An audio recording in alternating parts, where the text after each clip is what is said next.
Bismillahirrahmanirrahim. Assalamualaikum warahmatullahi wabarakatuh. Gimana kabar anak-anakku sekalian? Saya yakin kalian dalam kondisi sehat walafiat. Saya yakin kalian selalu dalam lindungan Allah Subhanahu wa taala. Dan saya lebih yakin lagi bahwa kalian selalu bersemangat, semangat bekerja, selamat beraktivitas, semangat belajar meskipun kita belajar dari rumah kita masing-masing. Jangan lupa anak sekalian, jaga kesehatan, jaga diri, ya. Social distancing, selalu mencuci tangan, dan jangan lupa berdoa ketika memulai aktivitas. Kembali saya Bapak menemui kalian, menyapa kalian melalui media HP atau laptop kalian dari Rumah Cendekia Digital. Pada kesempatan ini kita akan bersama-sama kembali melanjutkan pembahasan kita, yaitu iman kepada kitab-kitab Allah Subhanahu wa taala. Anak-anakku sekalian, sebelum kita memulai pelajaran, marilah kita terlebih dahulu memohon kepada Allah Subhanahu wa taala untuk selalu mendapatkan kemudahan dalam setiap aktivitas kita, terutama di dalam belajar, dan juga dimudahkan oleh Allah Subhanahu wa taala untuk mengamalkan pelajaran yang telah kita pelajari. Oleh karena itu, marilah kita berdoa. Sir Hasan atau Bapak yang memimpin doa. Mari kita menyatukan hati dan pikiran kita seraya memohon kepada Allah Subhanahu wa taala. Bismillahirrahmanirrahim. Rabbi zidni ilman nafi'a warzuqni fahman wasi'a wa wafiqni amalan salihan mutaqabbala. Artinya, ya Allah, berilah aku ilmu yang bermanfaat, pengetahuan yang luas, dan amal soleh yang diterima. Amin ya rabbal alamin. Semoga Allah Subhanahu wa taala mendengarkan doa kita dan mengabulkan permohonan kita. Anak-anakku sekalian, ya. Sebelum kita lanjut kepada materi, marilah kita terlebih dahulu mereview apa tujuan pembelajaran kita pada kesempatan ini. Pada pertemuan yang pertama yang lalu, kita sudah membahas tentang makna beriman kepada kitab-kitab Allah Subhanahu wa taala. Kita sudah mencoba mengkaji makna iman, bagaimana beriman kepada kitab-kitab Allah Subhanahu wa taala. Dan kita juga sudah menyajikan dalil nakli tentang beriman kepada kitab-kitab Allah. Kita sudah mencari atau menuliskan, saya yakin kalian sudah menuliskan ya, dalil nakli tentang kitab Taurat, kitab Zabur, kitab Injil, dan kitab Al-Quran. Ya. Nah, pada kesempatan ini kita akan mencoba memfokuskan pembelajaran kita pada bagaimana menunjukkan rasa cinta kepada Al-Quran dengan senang membacanya. Jadi Al-Quran adalah bagian daripada kitab yang Allah turunkan kepada umat manusia, dan kitab Al-Quran adalah kitab suci bagi umat Islam. Ya. Nah, sekarang kita terlebih dahulu mengkaji atau mempelajari apa fungsi kitab Allah Subhanahu wa Ta'ala bagi umat manusia. Nah, untuk mengetahui fungsinya, coba mari kalian membuka Al-Quran. Coba dibuka Al-Qurannya, surah Al-Maidah, surah yang kelima. Ya, lihat surah yang kelima, ayat 16. Jadi Al-Maidah itu surah kelima, ayat 16. Coba dibuka. Ya, kalau belum ada Al-Quran di sampingnya, coba diambil Al-Qurannya terlebih dahulu. Ya, dan yang punya Al-Quran langsung dibuka surah Al-Maidah, surah yang kelima. Surah yang kelima, ayat 16. Coba, iya. Ya, lihat Al-Qurannya, atau bisa dilihat langsung di laptopnya atau di HP-nya. A'udzu billahi minasy syaithanir rajim. Bismillahirrahmanirrahim. Yahdi bihillahu manittaba'a ridwanahu subulas salam wa yukhrijuhum minadz zulumati ilan nuri biizni rabbih wa yahdihim ila siratim mustaqim. Ya, sudah bisa dibacakan? Ya, masing-masing mencoba membacakan ya. Masing-masing mencoba membacakan ayat tersebut. Ya, dibaca dengan baik, lancar, sesuai dengan makhrajul hurufnya, panjang pendeknya diperhatikan. Biasakan membaca Al-Quran dengan baik. Nah, sekarang kita melihat artinya. Apa arti dari ayat yang kita bacakan tadi? Ya, dilihat, perhatikan.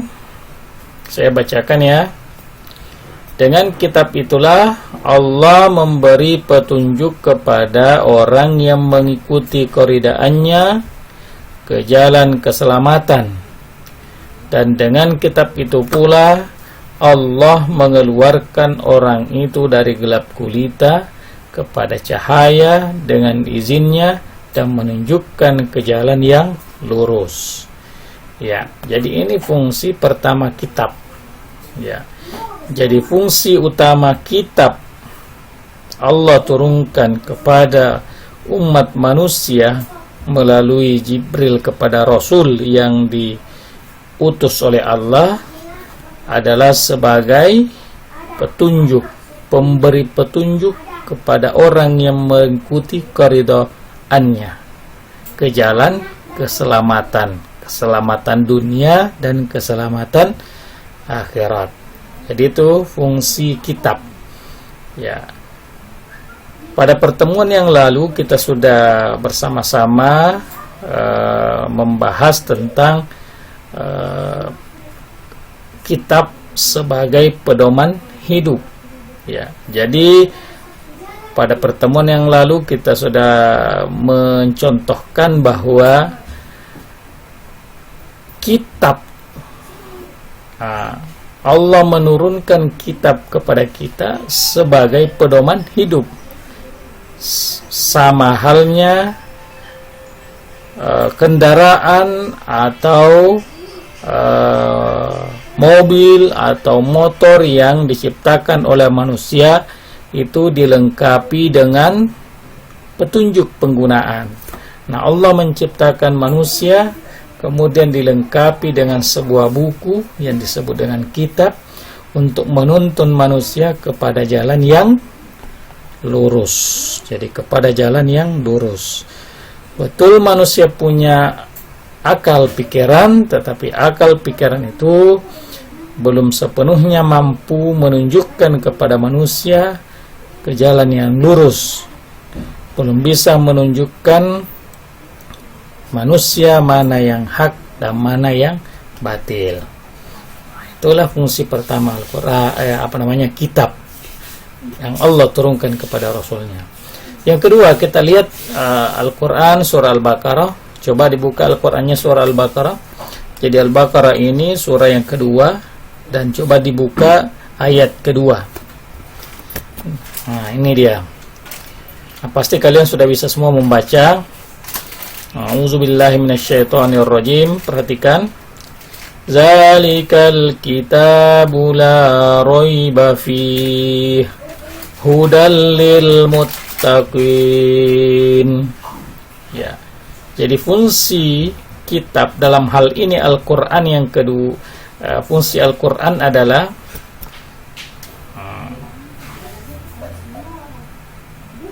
kitab Al-Qur'an ini tidak ada keraguan padanya, petunjuk bagi mereka yang bertakwa.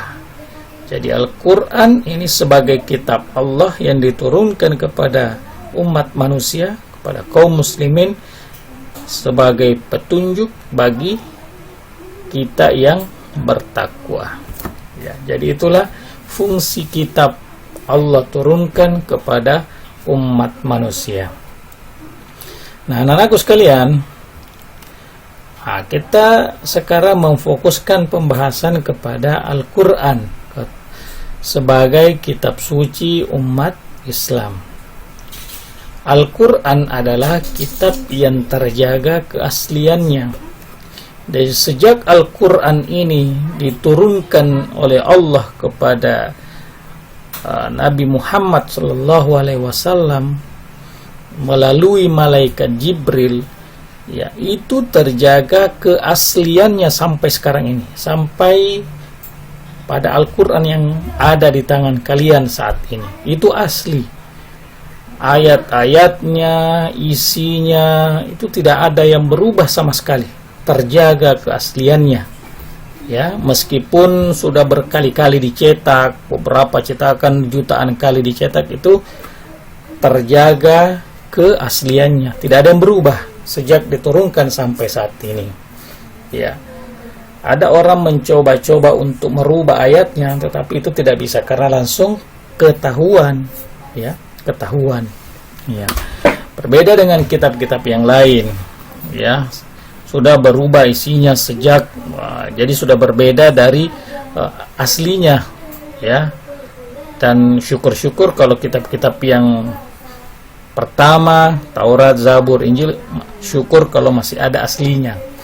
Yang sekarang beredar itu sudah mengalami beberapa kali perubahan. Nah, sementara Al-Quran ini terjaga keasliannya sampai saat ini. Apa yang menjadi dasar? Ini kita lihat ayat berikut. Inna nahnu nazzalna dzikra wa inna lahu lahafizun. Ini dalam Al-Quran. Artinya sesungguhnya kamilah yang menurunkan Al-Quran dan pasti kami pula yang memeliharanya. Nah, ini pernyataan Allah. Ya, ini bisa dilihat pada Al-Quran surah Al-Hijr surah yang ke-15 ayat 9. Ya, jadi Allah berfirman, Inna nahnu nazzalna dzikra wa inna lahu lahafizun. Sesungguhnya kamilah yang menurunkan Al-Quran dan pasti kami pula yang memeliharanya. Allah menggunakan kata-kata kami di sini itu bukan berarti ada beberapa Tuhan, ya. Tetapi yang dimaksudkan dengan kata kami di sini ada yang lain selain Allah yang ikut menjaga keaslian Al-Quran. Siapakah yang dimaksud? Nah, kita manusia. Ya ustadz, ya kiai, ya penghafal Al-Quran, yang belajar Al-Quran, semua ini punya andil dalam menjaga keaslian Al-Quran sampai saat ini. Jadi jangan diragukan, ya, keaslian Al-Quran. Kemudian yang kedua adalah Al-Quran diturunkan secara beransur-ansur kepada Nabi Muhammad SAW. Jadi Al-Quran tidak satu kali turun kepada Nabi, tetapi itu secara beransur-ansur sesuai dengan kondisi yang terjadi pada saat itu terhadap Nabi Muhammad SAW. Nah, menurut riwayat Al-Quran itu diturunkan selama 22 tahun, 2 bulan, 22 hari, atau kurang lebih 23 tahun lamanya. Ya, jadi 23 tahun ini Al-Quran turun kepada Nabi. Ya, Jadi ada Al-Quran, ada ayat atau ada wahyu turun kepada Nabi pada saat beliau berada di Mekah sebelum hijrah ke Madinah. Nah, itulah yang disebut dengan surah Makkiyah. Surah atau ayat yang diturunkan pada saat Nabi berada di Mekah. Dan ada surah yang disebut dengan Madaniyah, yaitu surah yang turun atau ayat yang turun pada saat Nabi berada di Madinah. Nah, Al-Quran ini turun kepada Nabi selama kurang lebih 23 tahun lamanya. Nah, jumlah surah yang ada dalam Al-Quran itu 114 surah. Adapun jumlah ayatnya itu berbeda-beda oleh ulama. Ada yang mengatakan 1660 ayat, ada 6200 sekian, dan itu bisa dilihat di beberapa pendapat ulama. Ya. Anak-anakku sekalian, nah sekarang kita mencoba melihat apa perbedaan kitab dengan suhuf, ya. Karena ada juga istilah suhuf. Nah, ini perlu kita ketahui.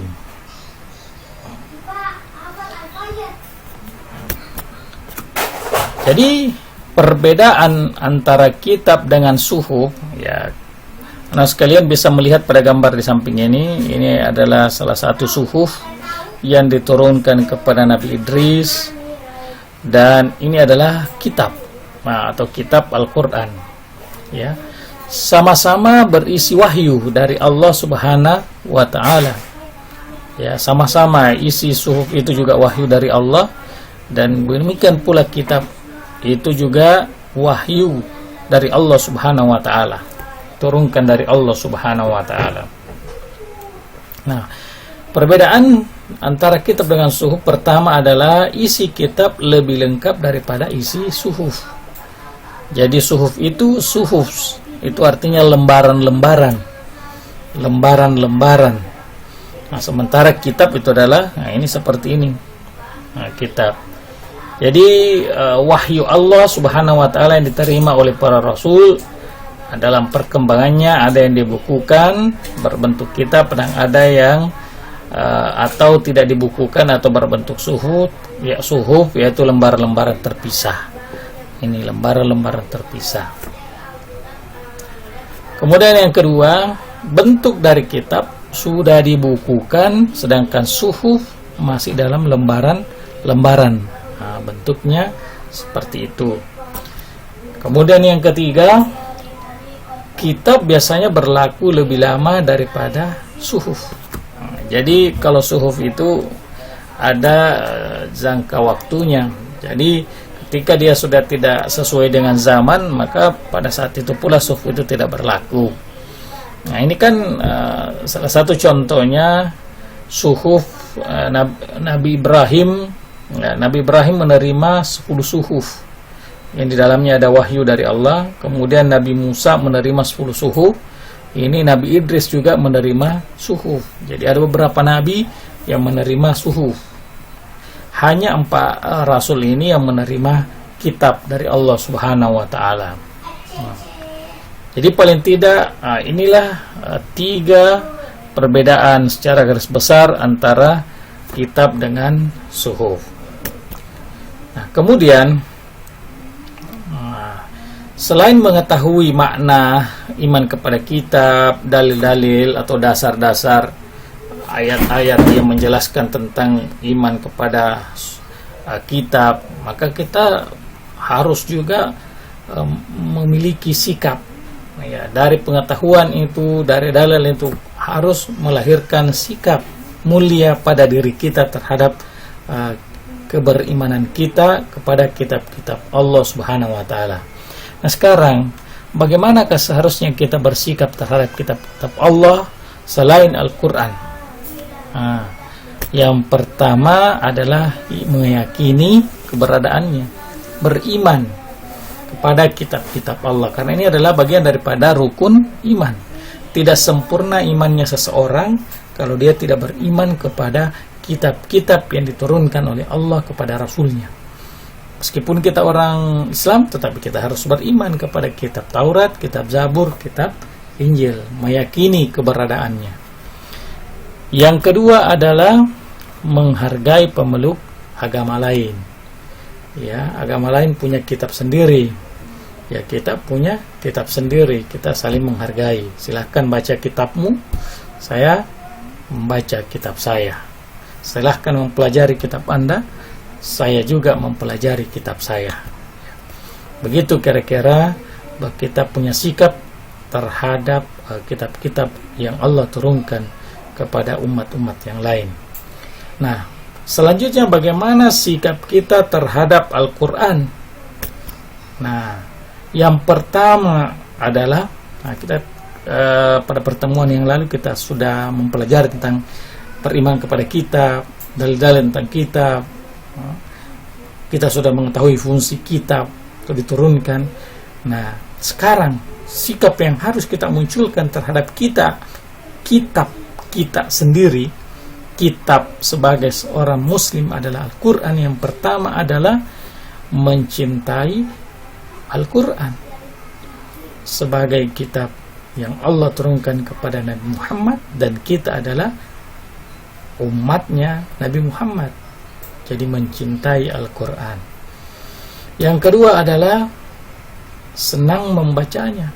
Jadi tidak hanya cukup mencintai, betul, karena cinta kita beli Al-Quran, kita taruh di dalam lemari, disusun dengan rapi, tapi itu akan berakhir sia-sia kalau hanya ditaruh di dalam lemari. Al-Quran baru berfungsi sebagai petunjuk kalau Al-Quran itu dibaca, senang dibaca. Nah, apakah cukup hanya dibaca? Belum cukup. Harus diketahui artinya. Karena kita ini bukan orang Arab, jadi kita harus pelajari artinya, sebab Al-Quran itu berbahasa Arab. Makanya pelajari Al-Quran, ketahui artinya, karena sekarang sudah banyak terjemahan Al-Quran. Apakah cukup hanya sampai pada mengetahui artinya? Saya kira belum cukup sebagai seorang yang beriman. Perlu memahami kandungannya. Karena kalau hanya arti yang kita ketahui itu belum cukup. Kita mungkin belum tahu apa maksud dari arti ayat tersebut, sehingga kita perlu memahami kandungannya, terjemahannya, tafsirannya, ya, apa yang menjadi isi daripada ayat tersebut. Kemudian setelah kita memahami, maka yang terakhir yang paling penting adalah menerapkan kandungan ayat Quran tersebut dalam kehidupan sehari-hari. Ada 5 yang harus kita miliki sebagai sikap kita terhadap Al-Quran, kitab yang Allah turunkan kepada kita. Anak-anakku sekalian, maka diharapkan setelah pembelajaran ini kalian sudah mengetahui makna iman kepada kitab-kitab Allah, kalian tahu dalil-dalilnya tentang kitab-kitab Allah di dalam Al-Quran, kalian tahu sejarah turunnya Al-Quran dan kitab-kitab yang lain, serta bagaimana seharusnya kita bersikap terhadap kitab dan Al-Quran itu sendiri. Nah, sekarang kita harus mengetahui hikmah beriman kepada kitab Allah. Apa hikmahnya kita beriman kepada kitab Allah? Yang pertama adalah memberi petunjuk kepada manusia mana yang benar dan mana yang salah. Ya, Al-Quran kitab-kitab tersebut tidak bisa memberi petunjuk, termasuk Al-Quran, kepada kita kalau kita tidak meyakini bahwa itu dari Allah Subhanahu wa Ta'ala, berisi petunjuk, berisi kebenaran, dan berisi larangan, supaya kita tidak melakukannya di dunia ini. Yang kedua adalah pedoman agar manusia tidak berselisih dalam menentukan kebenaran. Jadi kalau masing-masing punya pandangan tentang kebenaran, itu bisa menjadi kebenaran yang subjektif. Menurut Anda itu benar, menurut saya itu salah, dan menurut yang lain itu benar. Kalau itu kita berpatokan pada pendapat masing-masing, maka bisa kita berselisih, bahkan berujung dengan pertumpahan darah atau bertengkar. Nah, tetapi kalau kita kembalikan kepada kitab, insya Allah di situ akan kita temukan kebenaran yang hakiki, kebenaran yang betul-betul benar, karena kebenaran itu bersumber dari Allah Subhanahu wa Ta'ala. Kemudian hikmah yang ketiga adalah manusia dapat mengetahui betapa besar perhatian Allah kepada hambanya. Jadi Allah menciptakan manusia, tidak diciptakan begitu saja, tetapi Allah memberikan kepada makhluk yang diciptakannya ini sebuah pegangan, sebuah peta kehidupan. Anda mau berjalan kemana, ini jalan yang Anda lewati. Anda mau seperti apa, ini yang kalian lakukan. Anda mau selamat, lakukan ini. Anda mau terhindar dari bahaya, jangan lakukan ini. Jadi semua sudah lengkap di dalam kitab itu. Allah memberikan petunjuk ya kepada makhluk yang diciptakannya, kepada hambanya. Nah, itulah yang membuktikan bahwa Allah itu Maha Rahman dan Rahim, penuh dengan kasih sayang kepada hambanya. Anakku sekalian, itulah hikmah beriman kepada kitab Allah. Jadi kita sebagai orang yang beriman kepada kitab Allah, jadikan kitab, terutama kita orang muslim, jadikan Al-Quran itu sebagai pedoman hidup. Dan Al-Quran baru berfungsi sebagai pedoman kalau Al-Quran itu dibaca setiap hari, ditahu artinya, dipahami kandungannya, dan dipraktekkan dalam kehidupan sehari-hari. Kemudian insya Allah hati manusia menjadi lebih tentram. Anak-anakku sekalian, saya yakin kalian sudah bisa memahami pembahasan kita pada pertemuan kedua ini tentang iman kepada kitab-kitab Allah Subhanahu wa Ta'ala. Nah, untuk mengetahui pemahaman kalian, terlebih dahulu kalian diminta untuk melakukan atau mengerjakan tugas berikut, sekaligus menjadi penilaian kepada guru agama kalian tentang pemahaman kalian pada materi iman kepada kitab-kitab Allah Subhanahu wa Ta'ala. Yang pertama adalah tuliskan ayat beserta artinya Quran surah Al-Hijr ayat surah ke-15 ayat 9. Ya, tuliskan ayat beserta artinya surah Al-Hijr ayat 9. Nah, kemudian yang kedua, jelaskan kandungan ayat tersebut di atas. Jadi silahkan dijelaskan kandungan ayat tersebut, apa kandungannya kira-kira. Nah, yang ketiga adalah tuliskan ayat beserta artinya Quran surah Al-A'la ayat 18 sampai 19. Kemudian yang keempat, jelaskan kandungan ayat tersebut di atas. Apa kandungannya? Apa isinya? Apa maksud? Ya, dari ayat surah Al-A'la ayat 18 sampai 19.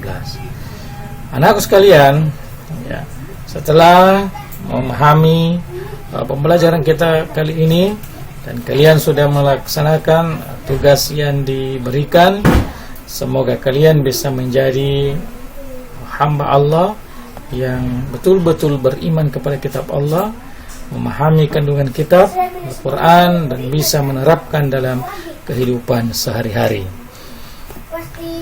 Baik anak-anak sekalian, kalau masih ada yang belum jelas dari pembahasan materi ini, silakan kalian membuka buku paket kalian, dibaca dengan baik.